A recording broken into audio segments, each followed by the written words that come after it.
আলাইকুম গাছ, সবাই কেমন আছেন? আলহামদুলিল্লাহ আমি ভালো আছি। তো আজকে আমি একটু এখন তো কাঁঠালের সিজন, এখন কাঁঠালের বিচি খুব ভালো লাগে। তো আমি এখানে কাঁঠালের বিচি, পেঁয়াজ, কাঁচামরিচ, রসুন একসাথে নিয়েছি। আর এখানে লইট্টা শুটকি, ছুরি শুটকি, এগুলো গরম পানিতে ধুয়ে এটা আমি থেতলে নিয়েছি। তো আমি আস্ত দিব না।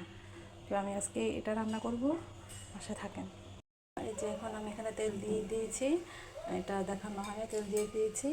তো এখন এখানে আমি পেঁয়াজ, কাঁচামরিচ যেগুলো রেখেছি ওগুলো দিয়ে দিচ্ছি।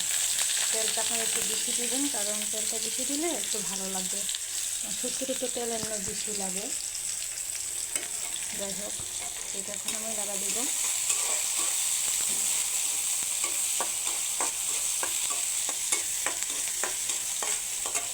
এখন আমি একটু লবণ দিয়ে দেবো, যে পেঁয়াজটা একটু সফট হওয়ার জন্য। 2 চামচ লবণ দিয়ে দেখি।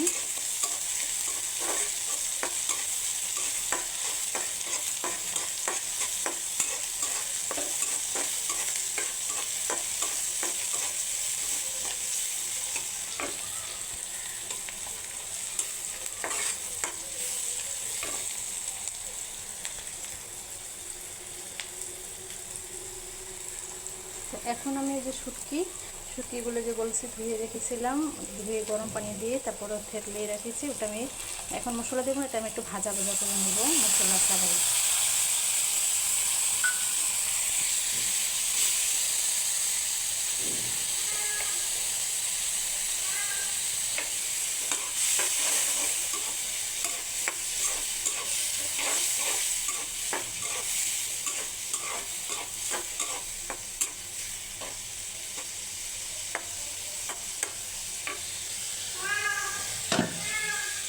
এটা এখন আমি ঢেকে দেবো।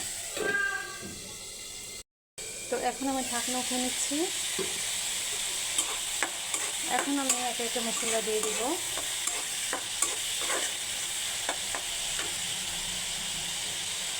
প্রথমে আমি হলুদ গুঁড়ো দিব, তারপরে মরিচের গুঁড়ো দিব, ধনের গুঁড়ো দিব। কারণ আমি এখানে আদা রসুন বাটা পেস্ট ব্যবহার করি না, কারণ আদা স্মেলটা শুটকিতে একদমই যায় না, ভালো লাগে না। আমি দিই না, আমার ভালো লাগে না। আর রসুন তো আমি এমনি কুচি কুচি করে অনেকগুলো দিয়েছি, এখন আমি রসুন পেস্টটা দিইনি। আদাটা দিলাম, একটা আদার স্মেল আসে, তো শুটকি কোনো মানে স্মেল আসেই না, খেতে ভালো লাগে না আমার কাছে। আমি জানি না অন্যরা কীভাবে করে, আমি এভাবে করি। তো এই পর্যায়ে আমি একটু অল্প একটু পানি দিয়ে দিচ্ছি।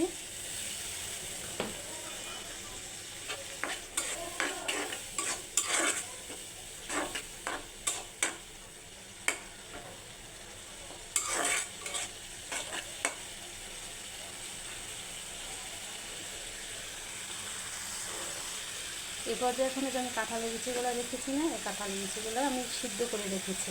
মানে সিদ্ধ করলে না কালো পানিগুলো চলে যায়, এটার পরে মানে তরকারিটা মানে কাঁঠালের বিচি সিদ্ধ করে না রাখলে না কালো কালো লাগে। এটাকে আমি নেড়ে দিচ্ছি, তারপরে আমি এটা ঢেকে দেবো। পরে আবার এটা একটু ঝোল দিয়ে পরে এটা আমি মাখা মাখা করবো। এই পর্যায়ে আমি এটা ঢেকে দিচ্ছি। এখন আমি ঢাকনাটা উঠে ফেলছি। দেখুন শেষ পর্যায়ে আমার পুরো রান্নাটা হয়ে গেছে। এই যে পুরো রান্না হয়ে গেছে, একেবারে মাখা মাখা। তো আপনারা সবাই কাঁঠালের বিচি এখন সবাই ঘরে গেলে আছে, শুটকি দিয়ে রান্না করে খাবেন। মাংস দিয়েও ভালো লাগে, শুটকি দিয়েও ভালো হয়। তো আজকে এই পর্যন্ত, সবাই ভালো থাকবেন, সুস্থ থাকবেন। আল্লাহ হাফেজ।